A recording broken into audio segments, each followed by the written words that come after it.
What's going on, NuCanoe Nation, boys and girls, ladies and gentlemen? Welcome back to another Unlimited podcast. Got an exciting show for you guys tonight. We got one of the youngest Team New members in the house tonight, Mr. Preston Zimmerman. Comes from the great state of Georgia, loves fishing, kayak tournament fishing, hunting. I know he just got out of the woods, so sure we'll talk a little bit about that. But man, I apologize, guys. Like, shows have been kind of scattered all over the place, Tuesday nights, Thursday nights, and I've been working a crazy schedule, so I've been trying to get back on the Tuesday grind. I know our guest last week came down with some sickness. I was out because I had COVID for a little bit there, so we're getting back to the normal schedule, guys. If you're new here, we're here every Tuesday night, 7 Central, 8 Eastern, 5 o'clock out on the West Coast. Appreciate you guys being here. Drop in the comments where you're tuning in from, what kind of kayak you're floating out of. We don't even care if it's not a NuCanoe. We're just glad you're here, tuning in with us, hearing some interesting stories from some of our team members, dealers, talking about products, things like that. So got some exciting shows in the works for you guys coming up here. So should be some good stuff.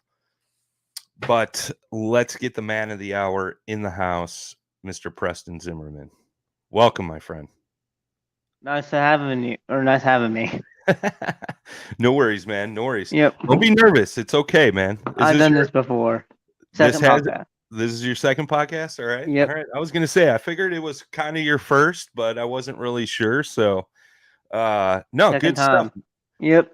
Good stuff, man. I did one with the Where to Hunt podcast back when it was Where to Hunt. Okay. And then changed it to Okay, it's Hunter podcast. Okay. Very cool, man. Very cool. Well, like I said, I think you're one of the youngest guys on the team, which is pretty unique, man. It's you don't see a lot of like I like to call them young guns coming in to the sport and kind of, jumping on some team stuff and doing some extra things when it comes to kayak fishing and things like that. So let's get a little background on you, man, where you're from, how you got into fishing, how you got into a kayak, and all that good stuff, man. I'm from Georgia, and we're kind of right on that leaning edge where the trout kind of. We're probably a mile from the Chattahoochee River, so Okay. kind of started out trout fishing. We have a cabin up in the mountains, so trout fishing up there a lot. Kind of how I got into it. Then it kind of went on from there. Went to probably it'll probably just be little ponds, farm ponds, or whatever. And then probably went a little bass fishing, then kind of deep sea fishing a little, or surf fishing or whatever. Sure. Not really deep sea, but more the beach fishing type deal. Then kind of went on to a more into other fishing styles too. Sure. Then now got into kayak fishing. Our neighbor has a Lund down the road, so went out with him. Cousin has a bass boat. And I have a buddy that's a striper guide on Lanier, so. Oh, very cool. Went out with him once for my birthday. So nice. So well-rounded angler, kind of chasing all different kinds of species of fish. That's cool, man. It's good to have that kind of background, It is. Has it made transitioning into like more bass fishing easier for you that, you were fishing some other species, or do you think it's kind of hindered you a little bit and made it tough to specifically focus on bass? I really don't think that. I like bass fishing a lot more. So. Okay. Right on. And when did you get into a kayak? And was a NuCanoe your first kayak, or what was your first kind of kayak? This is my third. My first kayak is right here. It's a little Old Town Otter XT. Then I jumped up to a Sin 10T. And that's Bass Pro Shops brand. Now I'm in the NuCanoe Flint. Nice. So are you fishing a lot of like creeks and rivers, or are you more of a lake guy? I'm more of a lake person. I want to get into more rivers. I haven't fished at Chattahoochee yet, but I have fished Chesapeake, Okay. which flows right into the Lake Lanier. So Okay. Okay. Yeah, I know a lot of the Georgia guys, man. Like that's usually their main forte is the rivers, chasing shoal bass and all kinds of stuff, man. So it's kind of cool that you're on the opposite spectrum. You're more of a lake guy, so to speak. yeah, and this is crazy. I mean, I would probably do it more if I had the chance to. This summer, I've had that chance to go fish rivers more. But just with me being right down the road from the Lanier, it's just convenient. Sure, sure, sure, And sure. of course, you got the idiots out there during the summer too. So Yeah, yeah. That's it's like one that's of the any most lake, man. It's any lake. most dangerous lake in the country, pretty much too. So What I makes kind of it take that. what makes it so dangerous? I'm just guessing a lot of people docks deep. Sure, sure, sure, sure, This year we've seen a lot of drownings. A lot of. I remember this year kind of being out of the normal for drownings. sure. It was Ju- unusual to see that many this year. From people just not wearing life jackets, or Just I don't know. I know there was one where I remember that the guy didn't know how to swim and went paddle boarding. oh, jeez. There's this one guy that jumped off the back of a pontoon boat while it was going to get his hat in a no wake zone. So Wonderful, wonderful. I know there's just a lot of dumb people up there. I hate to say it, but Sure. I mean, you go up there and like I've had people pull tubes right by me in a no yeah, wake zone, and yeah, they're less than 100 feet from the water or sure. walk from the bank, and I'm like I'm sitting there. I'm like, do you not see me as bright as day? And one time this boat went by me, I could have jumped out and got in their boat. That's funny. They're that close. It happens, man. It It happens. does, and it It's in sucks it's come to that. But Sure, sure, sure, sure. So when you're out on Lanier, you fishing deep, offshore, inshore, kind of. more deep because it's a deep lake. There's a lot of deep structure.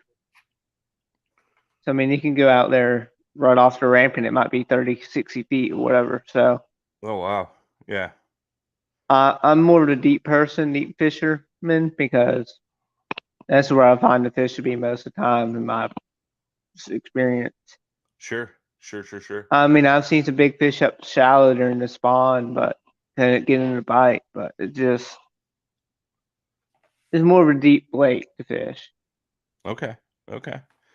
What do And you what's kind of your go-to bait when you're fishing out deep? in the winter, I know around let's say December to February, Hmm. I was catching them on the vertical jigging spin, the War Eagle jigging spins, Okay, yeah, yeah, yeah. tearing them up on that. You cast it out and just pop it and reel it, or you just drop it down and just bounce it off the bottom or slamming it. Nice, And nice. these weren't small spotted bass either; they were decent ones, Yeah, I was gonna say anywhere from two Lanier's to kind of known for big spots, right? yeah, it was anywhere from 2 to 3 pound spots is what I was catching. Fun fight though. It is. Especially in a Flint, I'm sure. That was out on the 10T at the time. Okay, And I okay, just got this during, I would say, either late February or March. okay, I think okay, it was late February, maybe even late January. okay. What do you like the most about your Flint? It's really stable compared to the 10T. I like how stable it is. Sure. Standing in From it a bunch and yeah. okay. Now, if it's a crazy day out on the lake, I try not to stand. Yeah, I don't Or if blame you it's there. windy, I don't stand because there's just so much chop. Sure, sure, sure, sure. And of Interesting, man. course, I got a little motor on the back, and big deep cycle battery, so it's already weighted down pretty good. Sure. What are you running? Like a little 35-pound thrust I trolling motor on the back or think something? it says it's a 27, Okay. so That'll scoot you along pretty good in that it little does. boat. So I go about 3.5 miles per hour. So Okay. All right. What got you into tournament fishing? I would say probably KBFs, just kind of doing those online tournaments, Sure. kind of watching people and said that looks cool. I want to try it. So Right on. And then you kind of worked your way into the local club level? yeah, that's kind of what I did. I just in the entry fee or entry money is pretty cheap, $60, $30, and Sure. which one I fish.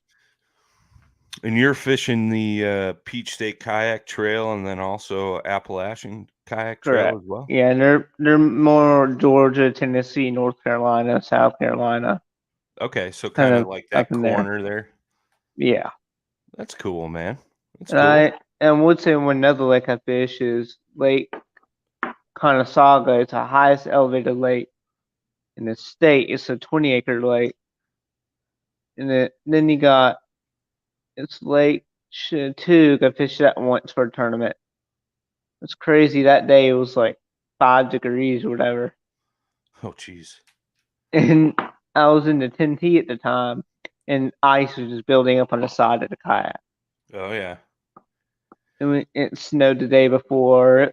It was bad conditions, but Well, that's kind I'll see all the fish down there. Drop my spoon and they would not bite it. well, those kind of temperatures are kind of rare for you guys down there, ain't it? We just had that cold snap, and Lake Chattooga up in the mountains, up towards Blairsville. Sure. But that's kind of rare. I mean, today it was 50. Yeah, It I was in know the that 50s. the whole Midwest has kind of got, and even down to parts of the South, kind of got blasted with this cold front that's blowing through right now. I know it's supposed to warm back up the end of the week, but I think today up here, I'm on the Illinois-Wisconsin border, and I think the high today was 45 or something. I mean, it was bad. Yeah, and then no gun season opens up here this weekend, so that'll be a warm Already, gun huh? season opener. Yeah, Oh, wow. That's early. here it's early and it runs to the January 8th. Wow. Muzzleloader started last weekend, Holy smoke. over the weekend, and bow season started on I think it was the 11th, Of September? something like that. No, that was last year, so it'll been the 10th, Okay. and it was Okay. one of those 2 days this year. That's wild, man. I didn't know your guys' deer rifle season went that long. And we have one of the longest seasons in the whole country too. I was gonna say, man, like Illinois bow season opened up October 1st. Wisconsin opened September 15th, and they both go to like mid-January. But Illinois has got two shotgun seasons, which one is 4 days long, the other one's 3 days long, and then they do a couple doe hunts towards the end of the season, and then Wisconsin's got their 9-day rifle season, which is usually the weekend before Thanksgiving, and then it goes through Thanksgiving into that weekend, and then they do a couple doe hunts towards the end of the season as well. And then we have extended archery for certain metro counties, Sure, and it runs to the end of January. Just going to help with the deer population in the metro. sure. Yeah, I know Wisconsin does that too. Like in their metro areas, their deer seasons will go till I think it's end of January, beginning of February or That's something how, crazy. yeah, it is here. The last day of January. Yeah. Yeah. Kind of wild, man.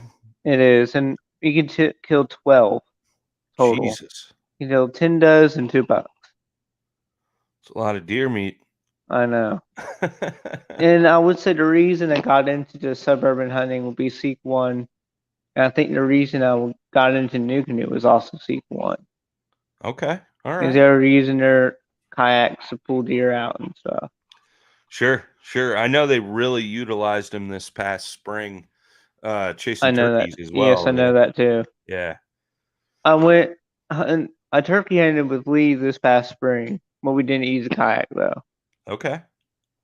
And I Well, know I would like to get another kayak at some point just for hunting and try to get back into some public that we have not too far from here. But I think the sure. Etowah River goes right through it. So Okay.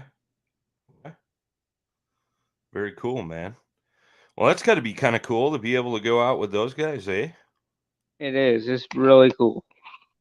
I went out once. I know Jay Maxwell was. I was supposed to go with him. He got busy, I think, going out of state, so I went with Lee the last week of turkey season, Right on. and it was hard. We had a Are gobbler come right up to the edge of the hay. It went from short to tall, and where it went from short to tall, he just stopped and would not commit. Oh wow. And we were on the other short side of the hay, and the other side, he was 150 yards just trying to figure out how to get to us. And we're like, okay, do we just sit here? Do we try to crawl?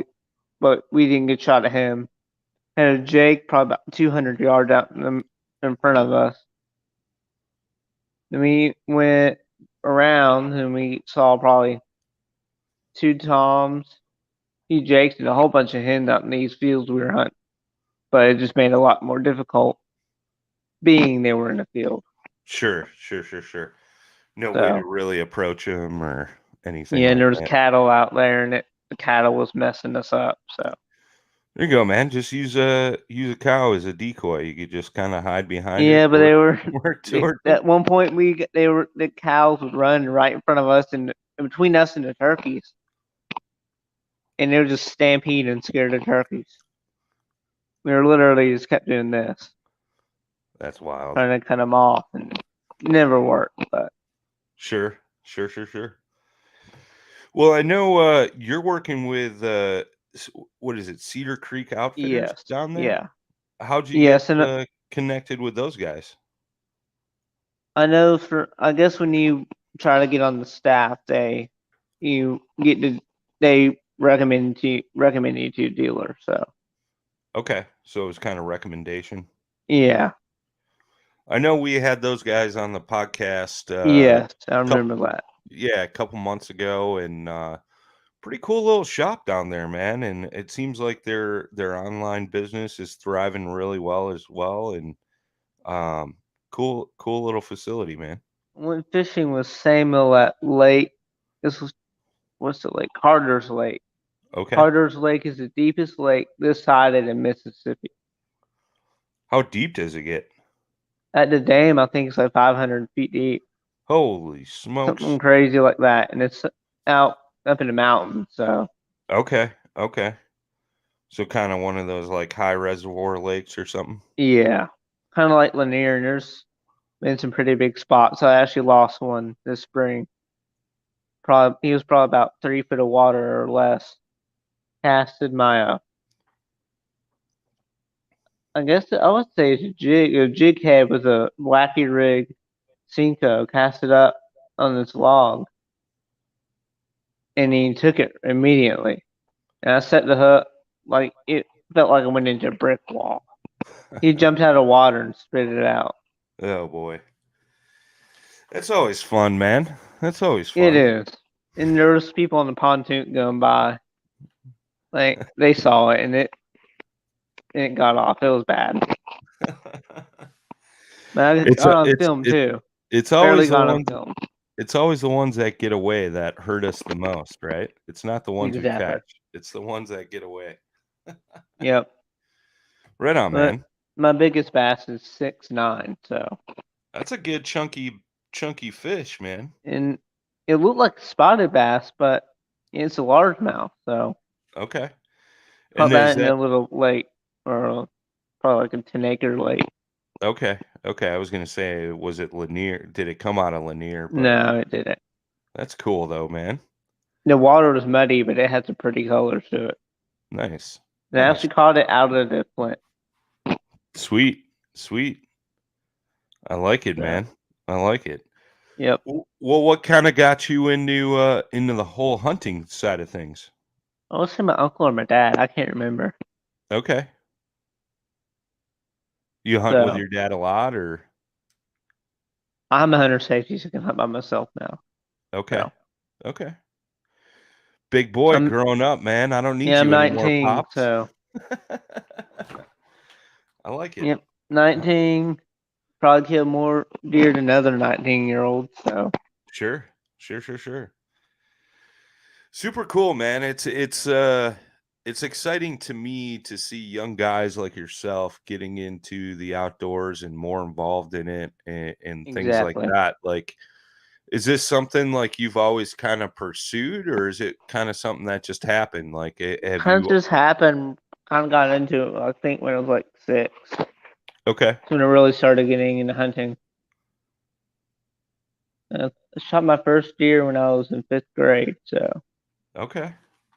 So you've been at it for a minute. yep. And then I kind of had a lull in the season for 2 years, but Sure, sure, sure, sure. excuse me. But Super cool, man. then my first buck I shot down at camp down in South Georgia, and the idiot lost it. The taxidermist. So Oh no. it was a little 7 pointer. Then I came back a year later, or a few years later, something like that. 2019, I shot my biggest buck behind the house. Okay, It okay. was an 8 pointer at probably 115-inch 8 pointer. Is that the one with Yeah. the picture of the mount? This guy here. Yes. Yeah. That's it. That's a solid deer, my man.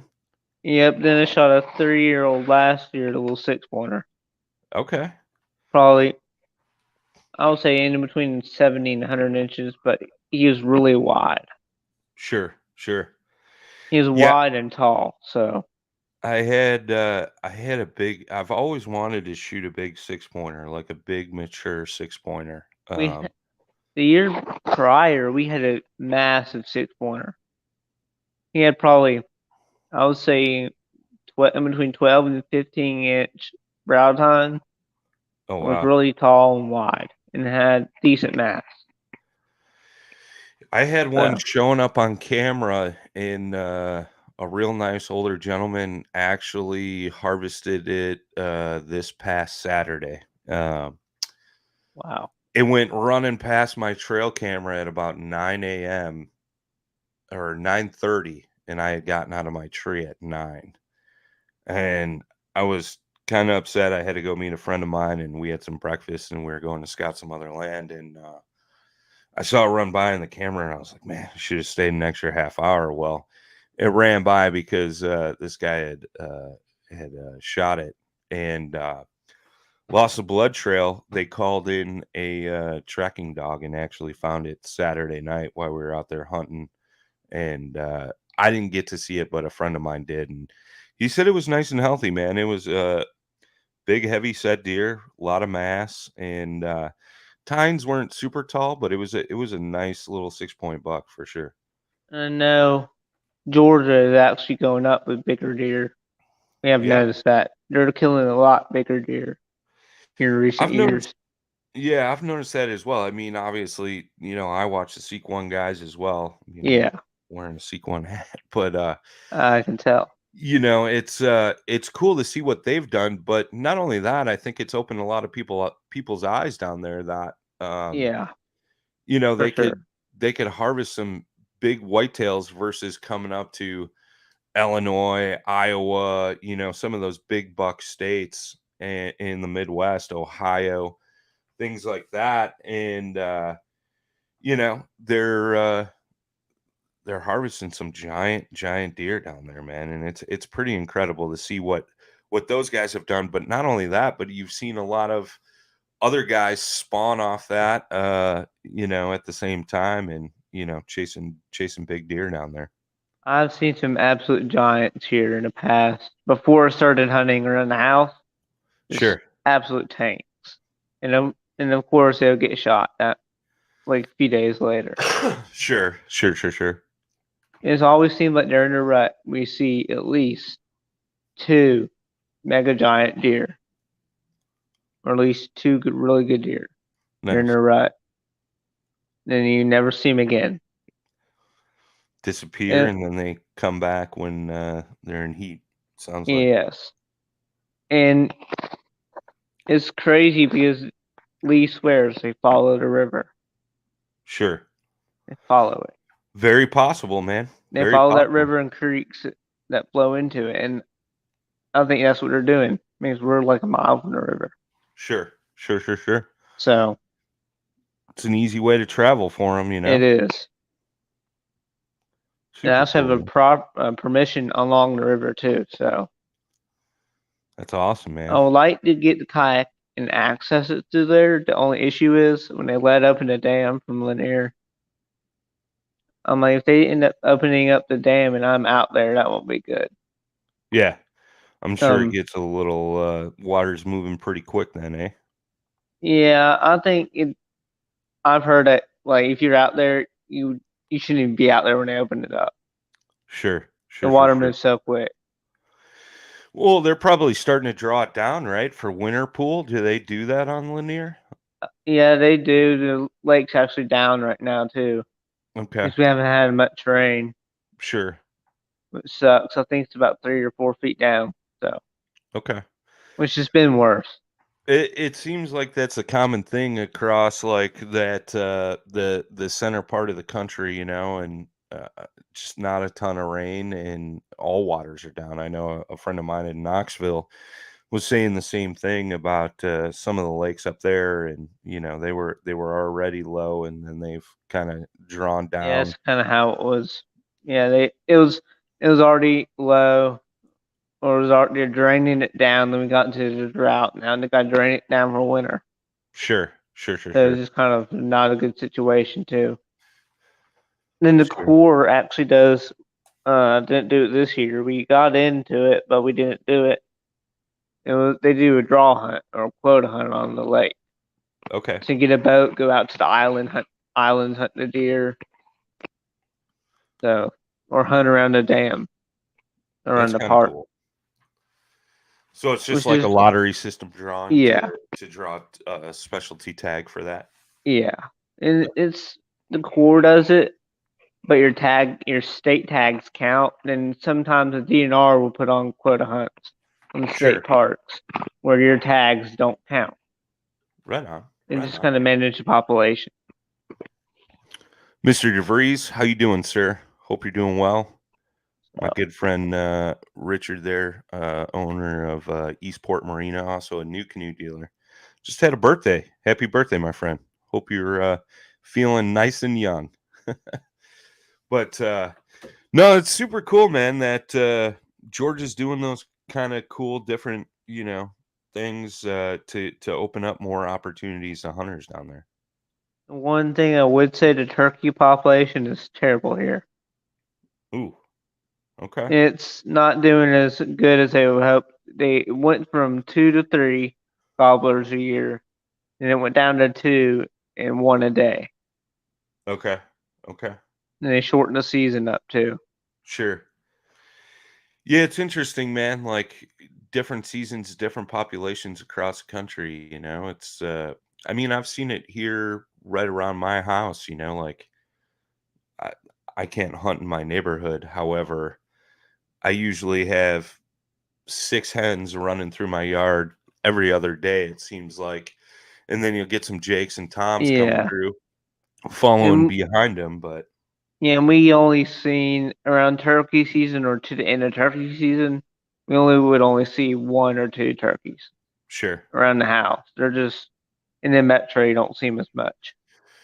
Yeah, it's crazy, man. When I first moved out here, probably 10 years ago, hardly ever see a turkey. Now you see them all over the place. And it's unfortunate because, you know, now they're overpopulated to the point where I actually have a photo. I'll see if I could find it and pull it up. But the other night I got out of my truck. I came back from the grocery store or something with my wife, and there was 3 turkeys sitting on my neighbor's truck across the street from my house. like sitting on his truck. And I was just like, this is not right at all. At all. Exactly. Let me see if I can find that photo. But it's one of those things, man. It's it's cool to see that come back, so to speak, because for a while there, especially in my area, like the population was down, you give it a little time, I'm sure they'll come back. Exactly. And I know some areas in the state you see 'em more, some you don't. Some properties have them more. So I don't know It's if you actually guys pretty can see that. crazy. Yeah. They're just That's sitting on top of crazy. his truck. I'm like, what is going on here? Like, I know. where do I live right now? JD DeRose here in the house. What's up, my man? Hope you're doing well. But well, we're kind of winding down here, man. Yep. Why don't you give a shout out to your local shop there, how people can find them, and then how people can follow you on So Instagram, Cedar Facebook, Creek, all that good stuff. Cedar Creek Outdoor Center. I think they're, I can't remember exactly where they are. That sounds bad, but they're somewhere over near Cartersville area. Yeah. You can find them online, Cedar Creek Outdoor Center. And yeah, reach out, ask for Samuel, and tell him that Preston sent you. They're in Dallas, Georgia. Yeah, so I'll say it should be Dallas. On I was thinking about Dallas. That's kind of I'm gonna where I was butcher thinking. this, but they're on Hiram Sooty Road. I'm not sure if I pronounced that right, but I'll drop a link to their shop And in the then chat you for you can guys. follow me on here in YouTube, Hunting with Preston on YouTube, Hunting with Preston on Instagram also. Very cool. Very cool, man.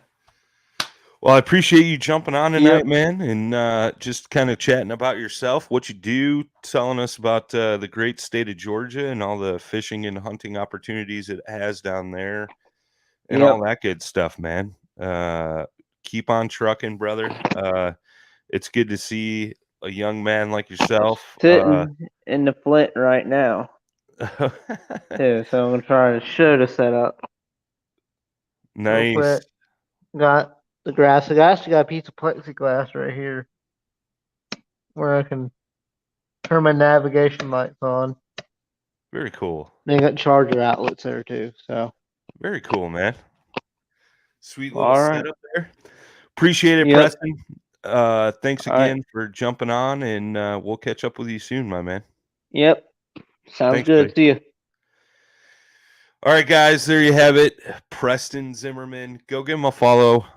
It's always good to see young guys like that in the sports coming up and doing some cool stuff. Go check out their shop. I dropped a link to their shop down in the chat, bigcedarcreek.com. Subscribe to Preston's YouTube channel. Follow him on Instagram. He's in hunt mode right now, like many of us, including myself. So it's exciting to see and be able to congratulate guys as they go through their season and have some success and things like that. But also, like we mentioned in the episode, he's fishing Peach State kayak anglers in Appalachian Kayak Trail down there in the South, and give him a follow. Watch those tournament trails. I got a good feeling we're going to see our man Preston at the top of that leaderboard a few times next season. So appreciate you guys for tuning in. If you tuned in late, you could always go back, rewatch on Facebook, YouTube, excuse me, or go to any major podcast platform. You could listen to the audio version of the show. Those get uploaded as soon as we finish up here. We're here every Tuesday night, 7 Central, 8 Eastern, 5 o'clock out on the West Coast. And if we're not here on Tuesday nights, we're usually here Thursdays. So again, guys, I mentioned it at the beginning of the show. I apologize. We've been kind of all over trying to get back on track. We had a few guys that just Tuesdays didn't work because they had family obligations and stuff. But got some exciting episodes coming up for you guys. As always, boys and girls, tight lines, smooth paddling.